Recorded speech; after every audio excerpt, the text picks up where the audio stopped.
இந்த சின்ன பையன் பேர் விஷ்ணு. இவனுக்கு சாக்லேட்னா ரொம்பவே பிடிக்கும்.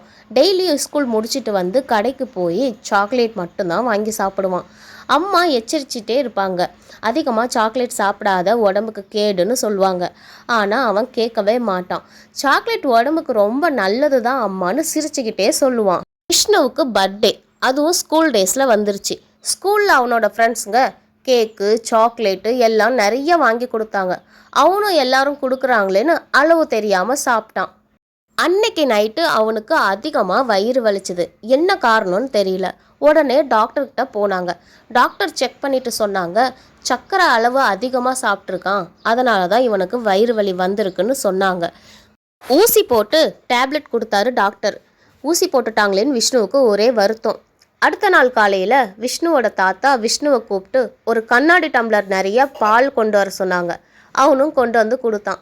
அதில் கொஞ்சம் சர்க்கரையை போட்டு குடின்னு சொன்னார். அவனும் குடிச்சிட்டு நல்லா இருக்கு தாத்தான்னு சொன்னார். அதே பாலில் நிறைய சர்க்கரையை போட்டு இப்போ குடின்னு சொன்னார். அவனும் குடிச்சிட்டு இனிப்பு ரொம்ப அதிகமாக இருக்குது தாத்தா, நல்லாவே இல்லைன்னு சொன்னான். இப்போ புரியுதான்னு கேட்டார். பாரு விஷ்ணு, சர்க்கரை நல்லது தான், ஆனால் அளவுக்கு மீறினா சுவையும் கெட்டு போகும். அதுபோல தான் நம்ம வாழ்க்கையில் எதுக்கும் ஒரு அளவு வேணும். அளவுக்கு மீறினா அமிர்தமும் நஞ்சுன்னு பெரியவங்க சொல்லுவாங்க. அன்னையிலிருந்து விஷ்ணு சாக்லேட் சாப்பிட்றத குறைச்சிக்கிட்டான். உடற்பயிற்சி செய்கிறதுல அதிக ஆர்வம் செலுத்தினான்.